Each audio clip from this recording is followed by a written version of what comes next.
बिस्मिल्लाहिर्रहमानिर्रहीम। अस्सलाम वालेकुम everyone. Welcome back to my lecture series. Okay, so हमने कल डिस्कस किया था, आई थिंक अबाउट एक सेकेंड। हाँ, हमने रेशनल ऐसे रेशनल नंबर्स को कन्वर्ट किया था जो कि डेसिमल फॉर्म में होते हैं। लाइक हमने रिकरिंग नंबर जिस तरह पढ़ा था, रिकरिंग नंबर हमारे रेशनल नंबर होते हैं। तो ऐसे नंबर्स को हमने पी बाई क्यू की फॉर्म में कल कन्वर्ट किया था। तो ये वाला हम टास्क कर चुके हैं कि how to convert the rational decimal rational number into P by Q की फॉर्म। सो उसके बाद हम real number and imaginary number को भी डिस्कस कर चुके हैं थोड़ा सा, लेकिन डिटेल में हम इमेजिनरी नंबर को आगे जाके डिस्कस करेंगे। ओके, आज का हमारा जो टॉपिक है वो प्रॉपर्टीज ऑफ रियल नंबर्स हैं कुछ। तो इसके रिलेटेड हम काफ़ी सारी प्रॉपर्टीज होती हैं। तो आज हम कुछ डिस्कस कर लेते हैं। इंशाल्लाह बाकी कल कल कुछ डिस्कस करेंगे। अच्छा, इसमें सबसे पहले जो प्रॉपर्टी आती है हमारी कम्युनिटी प्रॉपर्टी। कम्युनिटी प्रॉपर्टी में बेसिकली दो रियल नंबर्स होते हैं। लेट सपोज मैं कहता हूँ ए एंड बी हमारे पास रियल नंबर्स हैं। अगर अच्छा, इसमें कम्युनिटी प्रॉपर्टी में दो प्रॉपर्टीज फॉलो होती हैं विथ रिस्पेक्ट टू। एक तो एडिशन होती है, दूसरी विथ रिस्पेक्ट टू मल्टीप्लिकेशन होती है। एडिशन देखते हैं, उसके बाद मल्टीप्लिकेशन देखते हैं। एडिशन में ये होता है कि let suppose A and B हमारे पास दो नंबर्स हैं। लेट सपोज मैं कहता हूँ कि ए प्लस बी को पहले सम करवाता हूँ, या फिर बी प्लस ए को सम करवाता हूँ। दोनों का अगर मेरे पास रिजल्ट सेम आ रहा है तो हम कह सकते हैं कि कम्युनिटी प्रॉपर्टी ऑफ एडिशन है। सो इन दोनों का रिजल्ट हमेशा सेम आता है। ए प्लस बी करो या बी प्लस ए, हमेशा रिजल्ट सेम आता है। और ए प्लस बी क्या, ए एंड बी क्या होता है, ये दोनों कोई भी रियल नंबर होते हैं। कोई भी चूज कर सकते हो, आप फिक्स कर सकते हो एंड बी को।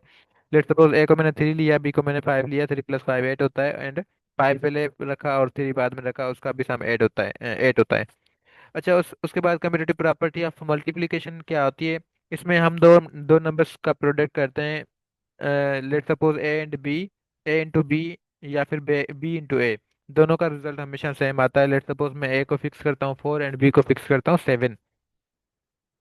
तो 4 × 7 भी 28 होता है, या फिर 7 × 8 यानी कि बी इंटू ए अगर मल्टीप्लाई करता हूँ वो भी मेरे पास 28 आता है। तो commutative property with respect to addition and multiplication multiplication को फॉलो करती हैं।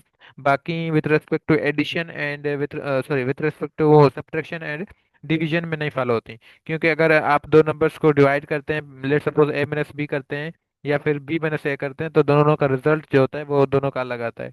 तो इसलिए हम उसमें नहीं कह सकते कि commutative property of subtraction and division का रिजल्ट सेम आता है। तो हम सिर्फ ये फॉलो होती हैं इसमें एडिशन एंड मल्टीप्लिकेशन में। अच्छा, उसके बाद एसोसिएटिव प्रॉपर्टी होती है। एसोसिएटिव प्रॉपर्टी में तीन नंबर्स लिए जाते हैं रियल नंबर से। Let suppose a B C are 3 real numbers. So उनका अगर सम इस तरह करते हैं कि लेट सपोज मेरे पास तीनों का सम होना चाहिए यहाँ पे। ए प्लस बी पहले करवाते हैं, उसका जो रिजल्ट आएगा उसके उसका सम करवाएंगे, उसका एडिशन करवाएंगे सी के साथ। ये लेफ्ट हैंड साइड का जो है result, and right hand side का रिजल्ट में क्या करना होता है कि बी प्लस सी पहले करवाते हैं, उसके बाद प्लस करवाते हैं हम ए के साथ। तो दोनों का रिजल्ट सेम आना चाहिए, यानी कि ए प्लस बी पहले करवाओ उसके बाद सी ऐड करवाओ, या फिर बी प्लस सी पहले करवाओ उसके बाद ए करवाओ। तो दोनों का अगर अगर रिजल्ट सेम आता है तो हम कह सकते हैं कि ये एसोसिएटिव प्रॉपर्टी ऑफ एडिशन है। यानी एसोसिएटिव में हमेशा तीन टर्म्स होते हैं और तीनों के तीनों हम रियल नंबर से ले सकते हैं। अभी अभी तक हम जो स्टडी कर रहे हैं रियल नंबर्स में कर रहे हैं। अच्छा, उसके बाद एसोसिएटिव प्रॉपर्टी ऑफ मल्टीप्लिकेशन होता है। उसमें भी यही तीन नंबर्स होते हैं, रियल नंबर से आते हैं और तीनों का मल्टीप्लिकेशन कर रहे होते हैं उसमें हम। लेट सपोज मैं कहता हूँ कि A B C are 3 real numbers. Let suppose A into B का पहले मैं कोई भी रिजल्ट लेता हूँ और उसका मल्टीप्लिकेशन लेता हूँ सी के साथ। ये ओवरऑल रिजल्ट मेरा इक्वल आ जाएगा। बी इंटू सी पहले करूंगा, उसके बाद मल्टीप्लाई ए करूंगा। तो ये left hand side right hand side बराबर में आ जाती है। तो हम इसको कह सकते हैं कि ये हमारी एसोसिएटिव प्रॉपर्टी ऑफ मल्टीप्लिकेशन है। अच्छा, उसके बाद डिस्ट्रीब्यूटिव प्रॉपर्टी होती है। ये डिस्ट्रीब्यूटिव में क्या होता है, बेसिकली हमारे पास दो ऑपरेशन यहाँ पे यूज होते हैं ब्रैकेट के साथ। तो फिर वो और टर्म्स हमारे जो है ना तीन यूज हो रहे हैं। लेट सपोज मेरे पास तीन टर्म है ए बी सी, वो तीनों हमारे पास रियल नंबर से आ रहे हैं। तो ये डिस्ट्रीब्यूट होके चार टर्म्स में डिवाइड हो जाता है। तो ये डिस्ट्रीब्यूशन प्रॉपर्टी इसको कहते हैं कि डिस्ट्रीब्यूशन का मतलब, डिस्ट्रीब्यूटिव प्रॉपर्टी का मतलब होता है कि तीन टर्म्स डिस्ट्रीब्यूट होके चार टर्म्स में हो जाते हैं। तो लेट सपोज मैं कहता हूँ कि एक रास ब्रैकेट के अंदर बी प्लस सी। तो इसको हम डिस्ट्रीब्यूट कैसे करेंगे, सबसे पहले ए इंटू बी लिखा। उसके बाद प्लस ये बाहर आ जाता है बीच में। फिर A इंटू C आ जाता है। यानी कि ए को मल्टीप्लाई करते हैं पहले बी के साथ। फिर ये प्लस बाहर आ जाता है। फिर A इंटू C के साथ करते हैं। तो अब ये ब्रेक हो गया, डिस्ट्रीब्यूट हो गया हमारा तीन टर्म्स फोर टर्म्स में। इसको हम कहते हैं distributive property of multiplication over addition. Distributive property of multiplication over addition. यानी कि जो बाहर प्रॉपर्टी आएगी, जो बाहर ऑपरेशन लगा होगा मल्टीप्लिकेशन का, वो सबसे पहले लिया जाएगा। यानी कि डिस्ट्रीब्यूटिव प्रॉपर्टी ऑफ ऑफ उसके साथ लगता है जो बाहर प्रॉपर्टी होती है ऑफ मल्टीप्लिकेशन ओवर एडिशन। जो अंदर ब्रैकेट के साथ होती है उसको हम ओवर में लिखते हैं। अच्छा, आप ये प्रूफ भी कर सकते हो कोई भी तीन नंबर्स लेके। लेट्स सपोज ABC में मैंने कोई भी तीन नंबर्स लिए हैं, 3 4 5। तो इसमें मैंने फॉलो करवाया इसको। 3 इंटू B प्लस C यानी कि 4 प्लस 5। जिसका 4 प्लस 5 कितना आता है? 9। 9 इंटू 3 27 होता है। या फिर इसमें पुट करें, पहले 3 इंटू 4 करें। 3 इंटू 4 हमारे पास 12 में होता है। प्लस में A इंटू C। ए कितना था? 3 इंटू 5। 5 यानी C यानी 5। तो 3 इंटू 5 15 होता है। 15 प्लस 12 कितना होता है? 27।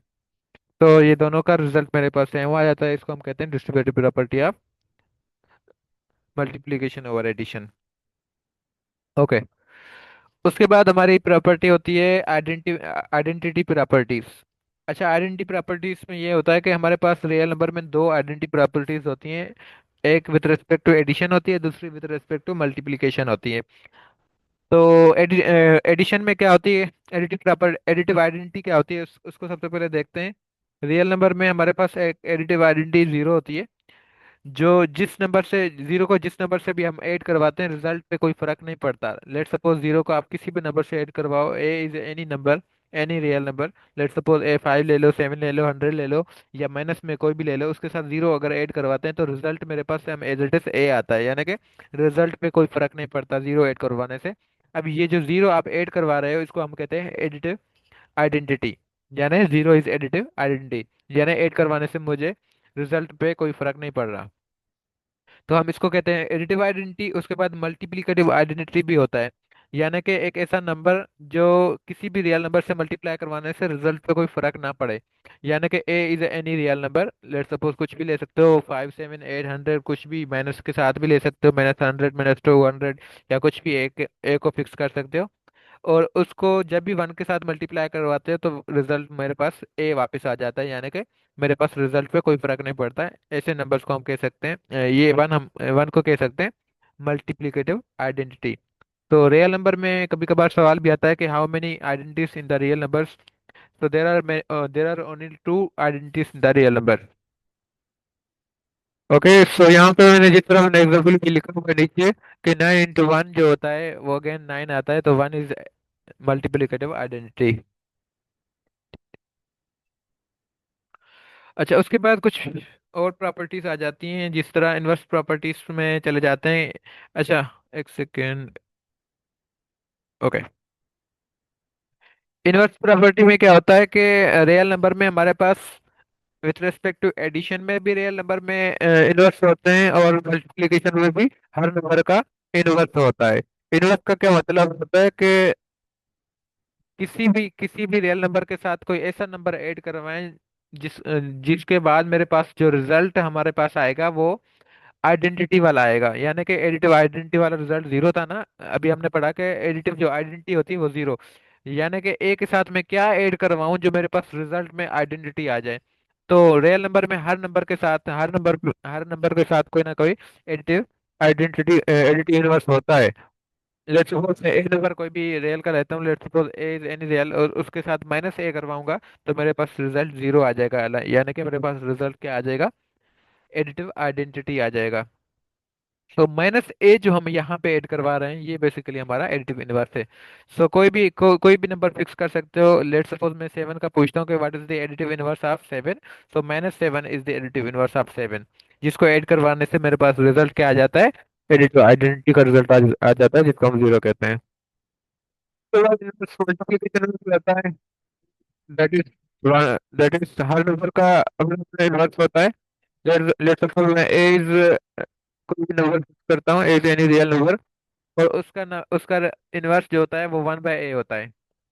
जब भी ए को 1/a के साथ मल्टीप्लाई करता हूँ तो मेरे पास रिजल्ट में क्या आता है, आइडेंटिटी आती है, मल्टीप्लिकेटिव आइडेंटिटी। तो ऐसे नंबर को हम कहते हैं, जो हम मल्टीप्लाई नंबर कर रहे हैं यहाँ पे, उसको हम कहते हैं मल्टीप्लिकेटिव इनवर्स। तो यहाँ पे रियल नंबर में हर नंबर का इनवर्स होता है। ए का जिस तरह 2 का 1/2 होता है, जिस तरह 5 का 1/5 होता है, जिस तरह -5 का -1, जिस तरह -5 का 1/-5 होता है, तो ये सारे उसके इनवर्स होते हैं। लेकिन यहाँ पे एक ऐसा नंबर होता है जिसका इनवर्स हमें एग्जिस्ट नहीं करता रियल नंबर में।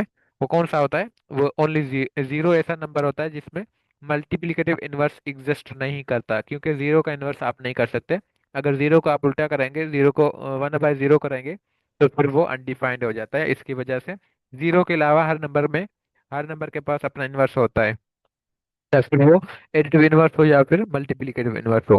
तो मल्टीप्लिकेटिव इनवर्स में हम मल्टीप्लाई करते हैं कोई भी नंबर, और एडिटिव इनवर्स के साथ हम एडिशन में लेके जाते हैं या फिर ऐड करते हैं कोई भी नंबर। अच्छा, उसके उसके बाद क्लोजर प्रॉपर्टी है। क्लोजर प्रॉपर्टी में हम क्या करते हैं, इसमें अच्छा, इसमें भी दो टाइप के होते हैं। एक तो विथ रेस्पेक्ट टू एडिशन होता है, और दूसरा हमारे पास विथ रेस्पेक्ट टू मल्टीप्लिकेशन होता है। So closure property of addition and closure property of multiplication दोनों हम डिस्कस कर लेते हैं। यहाँ पे कोई भी दो नंबर लेते हैं हम, let suppose A and B हमारे पास दोनों रियल नंबर है। ए प्लस अच्छा, ए एंड बी हमारे पास कोई भी दो रियल नंबर है, अगर उनका हम सम लेते हैं, पहले हम विथ रिस्पेक्ट टू एडिशन कर रहे हैं।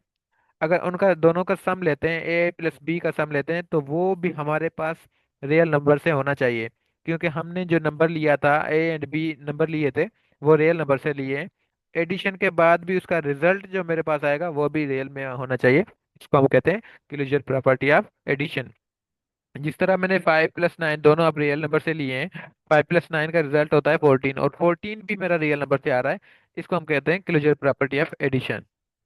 इस तरह मल्टीप्लिकेशन में भी होता है कि क्लोजर प्रॉपर्टी, मल्टीप्लिकेशन में भी होता है क्लोजर प्रॉपर्टी ऑफ मल्टीप्लिकेशन। जिस तरह ए एंड बी हमारे पास कोई भी दो नंबर्स हैं, रियल नंबर से आते हैं, और उनका अगर प्रोडक्ट जो होता है, उनका जो मल्टीप्लिकेशन वाली फॉर्म होती है, उसका जो रिजल्ट होता है वो भी हमारे पास रियल में होता है। जिस तरह मैंने 3 × 7 करवाया, 3 और 7 दोनों मैंने रियल नंबर से लिया है, और उसका जो प्रोडक्ट होता है वो 21 होता है, और 21 भी रियल नंबर से होता है। इसको हम कह सकते हैं क्लोजर प्रॉपर्टी ऑफ मल्टीप्लिकेशन। अच्छा, क्लोजर प्रॉपर्टी हमारे कुछ फिनाइट सेट्स में भी होती हैं। जिस तरह मेरे पास एक फिनाइट सेट है 0 और 1, जिसमें एग्जिस्ट करते हैं। अब पहले मेरे पास इन्फिनिटी सेट था एक, इन्फिनिटी या फिर इन्फिनाइट सेट कह सकते हैं, सॉरी हम। जिस तरह रियल नंबर इन्फिनाइट सेट लिया था हमने, इन्फिनाइट सेट में भी हम कंसिडर कर सकते हैं कि मेरे पास एक सेट है 0 और 1 जिसमें एलिमेंट पाए जाते हैं। अगर इसको हमने देखना है कि विद रिस्पेक्ट टू एडिशन क्या ये हमारे पास क्लोजर प्रॉपर्टी को फॉलो करता है या नहीं, या फिर मल्टीप्लिकेशन के साथ भी ऐड कर चेक कर सकते हैं। अच्छा, तो सबसे पहले देखते हैं विथ रिस्पेक्ट टू एडिशन। मेरे पास एक सेट है 0, 0, 1, दो एलिमेंट्स उसमें हैं। अगर जीरो को जीरो के साथ ऐड करवाते तो जीरो रिजल्ट यहाँ पे आ रहा है, यानी कि दो नंबर्स मैंने लिया 0 और 0, वो दोनों का सम भी मेरे पास आ रहा है। अगर हम 1 + 1 करवाते हैं तो 1 + 1 मेरे पास 2 रिजल्ट आ रहा है, और 2 इसमें एग्जिस्ट नहीं करता।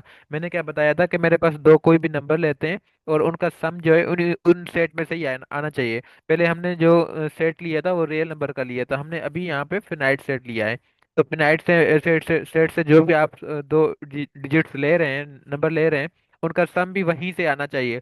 अगर कोई ऐसा नंबर नहीं मिल रहा, तो फिर हम कहेंगे कि not closure property with respect to addition. यहाँ पे 1 + 1 जिसका रिजल्ट 2 आता है, तो हम कह सकते हैं ये वाली प्रॉपर्टी हमारी, फिनाइट वाली प्रॉपर्टी हमारी इसमें एडिशन में फॉलो नहीं कर रही। But closed with respect to multiplication, यानी कि अगर इसमें से कोई भी दो आप नंबर लेते हो और उनको आपस में मल्टीप्लाई करते हो, तो दोनों का रिजल्ट इसमें से ही आएगा। यानी कि लेट सपोज मैं 0 × 0 करता हूँ, तो वो जीरो ही रिजल्ट आता है, वो इसमें एग्जिस्ट करता है। एंड 1 × 1 भी मेरे पास इसमें रिजल्ट होता है, वो भी एग्जिस्ट कर रहा है। और एंड 0 × 1 आपस में मल्टीप्लाई करवाता हूँ, फिर भी उसका रिजल्ट 1 आ रहा है, तो वो भी यहाँ पे पड़ा हुआ है। तो हम कह सकते हैं कि closure property with respect to multiplication यहाँ पे फॉलो करवा रही है। उसके बाद हम एक और फिनाइट सेट लेते हैं जीरो, जिसमें एक ही एलिमेंट है। तो हम सिर्फ जीरो को जीरो के साथ ही ऐड करवा सकते हैं, बाकी क्योंकि कोई नंबर नहीं है तो हम किसी और के साथ ऐड नहीं करवा सकते। तो यहाँ पे 0 + 0 करते हैं तो मेरे पास रिजल्ट में क्या आता है, जीरो ही आता है। तो इसको हम कह सकते हैं ये हमारी क्लोजर प्रॉपर्टी को फॉलो करता है with respect to addition. And multiplication के हिसाब से भी करता है, क्योंकि 0 इंटू 0 भी हमारे पास 0 का रिजल्ट होता है और 0 यहाँ पे एग्जिस्ट करता है। तो हम कह सकते हैं कि closure property with respect to multiplication यहाँ पे फॉलो हो रहा है। अच्छा, वन के, अगर मेरे पास तीसरा सेट है जिसमें सिर्फ एक एलिमेंट पड़ा हुआ है 1, तो क्या ये एडिशन के साथ फॉलो होगा या नहीं? पहले, सबसे पहले आप बताएं। सो यस, ये जो है प्रॉपर्टी हमारी है, ये with respect to addition follow नहीं करवाएगी, क्योंकि 1+1, अगेन हमने ऊपर भी देखा था कि 1+1 क्या होता है। क्योंकि जो भी आप दो एलिमेंट्स ले रहे हैं वो इन्हीं सेट में से ही होंगे। ए एंड बी जो भी आप ले रहे हैं इन सेट में से ही होंगे। और जरूरी नहीं है कि दोनों डिफरेंट होने चाहिए, वो दोनों सेम भी हो सकते हैं। वन ए वन भी हो सकता है, बी भी वन हो सकता है, दोनों को सेम भी ले सकते हो।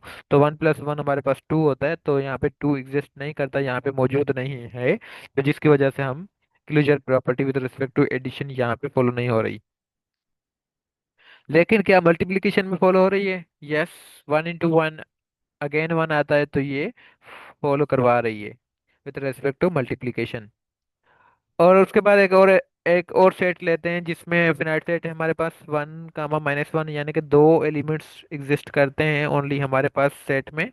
तो 1+1 हमारे पास 2 आता है, यहाँ पे भी हमारे पास 2 एग्जिस्ट नहीं कर रहा 2। और -1 को अगर -1 के साथ ऐड करवाते हैं वो भी -2 आता है, वो भी हमारे पास एग्जिस्ट नहीं कर रहा। तो विद रिस्पेक्ट टू एडिशन तो फॉलो नहीं हो रही। क्या हमारे पास मल्टीप्लिकेशन में फॉलो होगी? अगर 1 के साथ 1 को मल्टीप्लाई करते हैं तो अगेन 1 आता है, वो भी यहाँ पे एग्जिस्ट करता है। 1 को -1 के साथ मल्टीप्लाई करवाते हैं वो भी -1 आता है, तो वो भी एग्जिस्ट कर रहा है यहाँ पे। अगर -1 इंटू -1 करवाते हैं तो वो भी रिजल्ट मेरे पास 1 आता है, तो वो भी यहाँ पे एग्जिस्ट करता है। तो विथ रिस्पेक्ट टू मल्टीप्लिकेशन तो फॉलो हो रहा है, लेकिन एडिशन नहीं हो रहा था। तो प्रॉपर्टी को देखना है कि हम कौन सी चेक कर रहे हैं। विथ रिस्पेक्ट टू मल्टीप्लिकेशन करेंगे तो फिर दो नंबर चूज करके उनको मल्टीप्लाई करके देखेंगे। अगर एडिशन कर रहे हैं तो फिर दो नंबर चूज करके वहां से एडिशन करके देखेंगे क्या उसमें से आ रहा है या नहीं आ रहा। तो यहाँ का आज का लेक्चर यहाँ तक हम खत्म करते हैं, फिर इंशाल्लाह मिलते हैं एक नई वीडियो के साथ, एक नए टॉपिक के साथ इंशाल्लाह कल हम। सो दुआओं में याद कीजिएगा। ओके, अल्लाह हाफिज़।